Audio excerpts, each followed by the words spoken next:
Hello class 10। तो आपका इंतजार हुआ खत्म, यानी कि आपके आंसर बुक की फोटोकॉपी ऑब्टेन करने का जो विंडो है वो ओपन हो चुका है। बट सवाल ये है कि उसको फिल कैसे करना है। ऐसे कौन से डेटा है जो मेरे पास होने चाहिए जिनको पाने के बाद मैं उसको एप्लीकेशन फॉर्म को फिल कर पाऊं। तो ये सारी बातें आपके स्काई भैया आपको इस सेशन में बताने वाले हैं। कैसे फिल करना है, किस तरीके से फिल करना है। और एक बच्चे का एडमिट कार्ड मेरे पास है और उसके अंदर वो सारे डेटा है जो एप्लीकेशन फॉर्म को फिल करेंगे। तो वो भी मैं आपको लाइव दिखाऊंगा। बस इस वीडियो पे फोकस रहिए। लो, क्या हाल चाल, बढ़िया। तो आप सबने पता है कि जो क्लास 12th वाले हैं उनकी जो आंसर बुक की फोटोकॉपी है उसका विंडो क्लोज हो चुका है लेने का, राइट। अब स्टार्टिंग हो चुकी है क्लास 10th वालों की। तो मेरे को लगता है कि सारे क्लास 10th वाले बच्चे एकदम रेडी होंगे अपने डॉक्यूमेंट के साथ और अपनी फोटोकॉपी आंसर बुक की रीचेक या रिवैल्यूएशन कराने के लिए आपको जो आपकी विंडो है आंसर बुक की फोटोकॉपी लेने के लिए वो ओपन हो चुकी है। तो मुझे लगता है कि आप सब लोगों ने फिल करना शुरू कर दिया होगा। अब सवाल ये पैदा होता है कि सर हमें तो फिल करना ही नहीं आता। तो मैं आपको बताऊं, ये वीडियो आपके लिए है। किस तरीके से फिल करना है, फिल करने के बाद कैसे फीस पे करना है, मैं कौन कौन सी आंसर बुक की फोटोकॉपी ले सकता हूं, कितना फीस पे करना है, फीस पे करने के बाद जो स्टेटस है फीस चेक का वो कहां पे दिखेगा। अच्छा, हमें पेमेंट किस मूड में करना है, ये सारी बातें आपको आपके स्काई भैया बताने वाले हैं।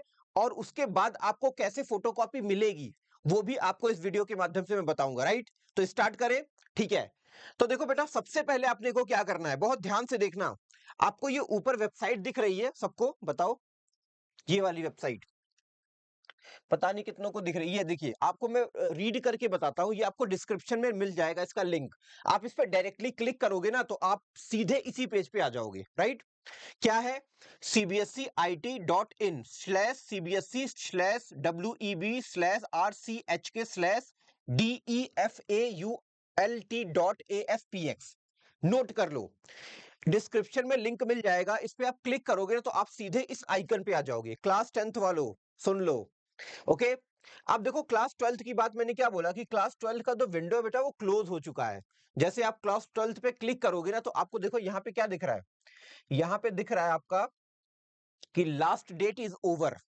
तो क्लास 12th वालों आपका क्लोज हो चुका है। अब हम करेंगे क्लास 10th पे क्लिक। तो मैं बैक हो गया, बैक होने के बाद मैंने apply class 10th answer book पे क्लिक करा और इस तरीके से मेरे को डिटेल निकल के आई। ठीक है, दिख रहा है सबको, दिख रहा है सर, दिख रहा है, क्या क्या दिख रहा है, क्या क्या फिल करना है। अब देखो, मैं आपको लाइव फिल करके बताता हूँ, राइट। मेरे पास एक बच्चे का रोल नंबर है, ठीक है, उसको फिल करके दिखाता हूं। सबसे पहले आपको अपना एडमिट कार्ड अपने पास रख लेना है, क्योंकि एडमिट कार्ड के अंदर ये सारे डेटा आपको मिल जाएंगे। कहीं भी इधर उधर भटकने की जरूरत नहीं है, सारे डेटा आपको एडमिट कार्ड के अंदर मिलेंगे, राइट। ओके, तो सबसे पहले एंटर रोल नंबर। तो मैं इसमें रोल नंबर एंटर करता हूं। एक बच्चे का है मेरे पास एडमिट कार्ड, तो उसको मैं यहाँ पे एंटर करता हूं, ठीक है। और जब मैंने इसको करना शुरू किया तो मैं कर रहा हूं, ठीक है। आप लोग देखना, अभी देखना कैसे डिस्प्ले होके आएगा, बहुत ही मजेदार मूड में आएगा ये,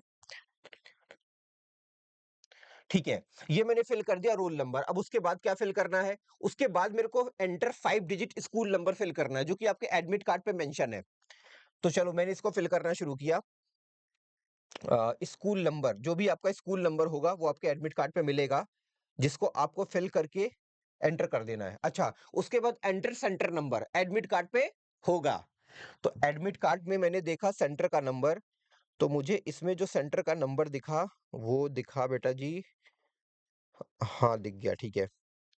लास्ट में है, एडमिट कार्ड के लास्ट में बिल्कुल है, ठीक है। ओके, और ये मेरा है, ये मेरा है, ठीक है। ये मैंने सेंटर नंबर भी फिल कर दिया। अब एडमिट कार्ड आईडी फिल करना है, तो मैंने एडमिट कार्ड आईडी भी फिल करना शुरू किया। और इसी मैं इसमें देख रहा हूँ, ठीक है, बच्चे के उसमें एडमिट कार्ड में, ठीक है, ये कैपिटल लेटर में है तो मैंने इसको कैपिटल लेटर में बना दिया, ठीक है।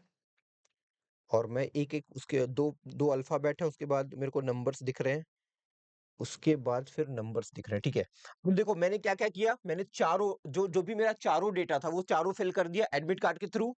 अब मैं इस पे क्लिक करता हूँ, तो जैसे मैंने प्रोसीड किया, इस तरीके से मेरा निकल के आ गया, राइट। अब देखो यहाँ पे अगर आप नोट करो बेटा जी, अगर आप यहाँ पे नोट करो तो English, Hindi course, mathematics basic, science, social science और इंफॉर्मेशन टेक्नोलॉजी। अब आपको जिस भी सब्जेक्ट में लगता है कि यार मैं इसको अगर रिवैल्यूएट कराऊंगा, इसको रीचेक करवाऊंगा, इसको अपने एंड से देखना शुरू करूंगा। अब देखो थोड़ा सा बड़ा मैं कर देता हूं, शायद आपको ना दिख रहा हो। ठीक है, ये अब दिख रहा है? ठीक है, अब दिख रहा है, ये सारे सब्जेक्ट्स दिख रहे हैं। जिस भी सब्जेक्ट की आंसर बुक आप चाहते हो खुद चेक करना, अपने टीचर से चेक कराना या फिर सीबीएसई से रिवैल्यूएट करवाना, तो मैं आपको बताऊं यहां पे आपको क्लिक करना पड़ेगा। ये जो आपको डॉट्स दिख रहे हैं, जैसे मान लो मेरे को चाहिए इंग्लिश का, तो मैंने चलो मैथमेटिक्स का मेरे को चाहिए, मैथमेटिक्स बेसिक बेसिक का, तो मैंने क्लिक कर दिया। अच्छा अभी मैं साइंस का भी लेना चाहता हूं, तो साइंस पे भी मैंने क्लिक कर दिया। सर मेरे को ना सोशल साइंस भी लेना है, ठीक है मैंने सोशल साइंस भी ले लिया। ठीक है, और इस तरीके से मैं अगर चाहूं कि मेरे को 3 सब्जेक्ट का लेना है, तो मैं ऐसे-ऐसे क्लिक कर दूंगा। अब आप मेरे को बताओ आपको कितना पे करना पड़ेगा? तो आपको पता होना चाहिए कि पर सब्जेक्ट आपको 500 रुपीज़ पे करना होता है। 3 सब्जेक्ट है मतलब 1500 रुपीज़ आपको पे करना पड़ेगा। लेकिन वो पे का जो ऑप्शन है बेटा ना, वो कैसे आएगा ये भी आप देखो।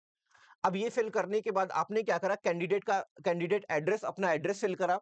उसके बाद पिन नंबर फिल करा, मोबाइल नंबर फिल करा, ईमेल नंबर फिल करा और सबमिट एप्लीकेशन। जैसे ही सबमिट एप्लीकेशन आप करोगे तो आपको एक रिसिप्ट दिखेगी। अब मैं आगे नहीं करूंगा, आगे नहीं करूंगा। तो जैसे ही रिसिप्ट मिलेगी ना, उस रिसिप्ट के ऊपर एक होगा आपका एप्लीकेशन नंबर, नोट कर लो।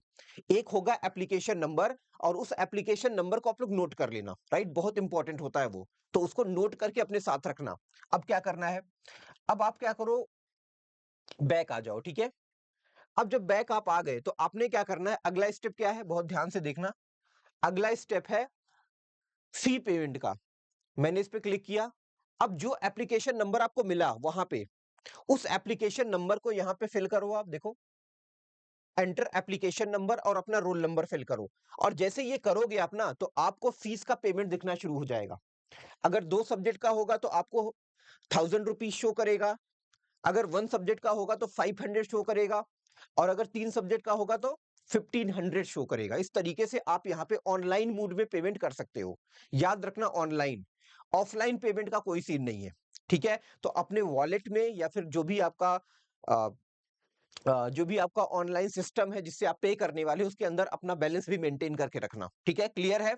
ओके, बहुत बढ़िया। तो अब आगे क्या करना है, अब जैसे ही आपने यहाँ पे पेमेंट कर दिया तो पेमेंट आपको सक्सेसफुल दिखाना शुरू हो जाएगा। ठीक है, अगले में क्या करना है आपको, अगले में चेक फी स्टेटस। अब आपको डाउट होगा कि सर जो फीस मैंने पे करी, क्या वो सक्सेसफुल हो गई? तो आपको इस वाले सेक्शन में आना है, इस पे क्लिक करना है, एंटर एप्लीकेशन नंबर डालोगे जो कि आपको मिला हुआ था, है ना? देखो ये, ठीक है, प्रोसीड करोगे तो आपका जो फीस का स्टेटस है कि वो सक्सेसफुल हुआ या नहीं हुआ, वो इसके बाद आपको शो करना शुरू कर देगा। और अगर स्टेटस आपका सक्सेसफुल दिखा रहा है तो यानी कि पेमेंट हो चुका है। अगर मान लो पेंडिंग है तो आपको थोड़ा वेट करना पड़ेगा, राइट? तो वेट कर सकते हो, वो बाद में कभी-कभी सक्सेसफुल दिखाना शुरू कर देता है। क्लियर है? अच्छा, अगर आपने इतना कर लिया तो अब क्या होगा बेटा जी, लास्ट में इसके बाद का जो स्टेप है वो क्या है? वो है कि एप्लीकेशन स्टेटस किसकी, आंसर बुक की। अब जब आप इस पे क्लिक करोगे ना तो आपको दिखना शुरू होगा क्या? आपको दिखना शुरू होगा enter answer book photocopy application number, जो कि आपको पहले स्टेप में मिला होगा, उसको डालना, रोल नंबर डालना, एडमिट कार्ड का आईडी डालना। आपको दिखेगा, क्या दिखेगा? आपकी आंसर बुक हो सकता है, देखो तुरंत नहीं दिखेगी, एक बात नोट करना, हो सकता है कि थोड़ा सा मतलब बाद में दिखना शुरू होगी। ठीक है, हो सकता है 4 घंटे 5 घंटे बाद भी बहुत सारे बच्चों का दिखना शुरू हो गया था पहले। ठीक है, हो सकता है 1 दिन लेट हो जाए, 2 दिन लेट हो जाए, ऐसे हो सकता है, क्योंकि 12th वालों के साथ ऐसा हुआ था। ठीक है, जब मैंने 12th वालों का सेम सिनेरियो था, 12th वालों का कोई फर्क नहीं था, तो उसमें क्या हुआ था, थोड़ा उनको लेट हुआ था, राइट? तो इस तरीके से आप कर सकते हो। बाकी यहाँ पे ही आपको क्या मिलेगी, आपके आंसर बुक की फोटोकॉपी जो है यहाँ पे आपको ऑब्टेन हो जाएगी। उसको बढ़िया तरीके से चेक करना, खुद चेक करना, चैट जीपीटी से चेक करवाना, अपने किसी बढ़िया टीचर को पकड़ना जिनका एक्सपीरियंस हो 10 12 15 साल का, उनसे चेक करवाना। और फाइनली आपको चेक करवाने के बाद अगर ऐसा फील होता है कि नहीं मैं तो इसको अब आगे सीबीएसई से चेक करवा के अपने मार्क्स बढ़वा सकता हूं, तो आपको ये जरूर करना चाहिए। और अगर आपको थोड़ा सा भी किसी सब्जेक्ट में डाउट है कि नहीं मेरे इसमें मार्क्स बढ़ सकते हैं, तो मेरी तरफ से तो बेटा यही सजेशन है कि आप जरूर फोटोकॉपी लो। क्योंकि देखो अगर आप रिवैल्यूएट या वेरिफिकेशन करवाना चाहते हो ना, तो आपको फोटोकॉपी, अपने आंसर बुक की फोटोकॉपी लेना ही पड़ेगा। अब ऐसा नहीं कि सीधे मैं चाहूं रिवैल्यूएट करवा लूं, ऐसा नहीं है। आपको यहां से सबसे पहले आंसर बुक की फोटोकॉपी लेना पड़ेगा, तभी आप अगले स्टेप में जा सकते हो। ठीक है, तो शायद इतनी इंफॉर्मेशन अभी के लिए आपके लिए सफिशियंट थी। नेक्स्ट वाले वीडियो में मैं आगे बताऊंगा कि जब भी आपकी फोटोकॉपी आएगी तो उसको कैसे चेक करना है, किस तरीके से चेक करना है, कैसे आप मेरी मदद ले सकते हो, कैसे चैट जीपीटी की मदद ले सकते हो। ये सारी बातें आपको आपके स्काई भैया बताते रहेंगे।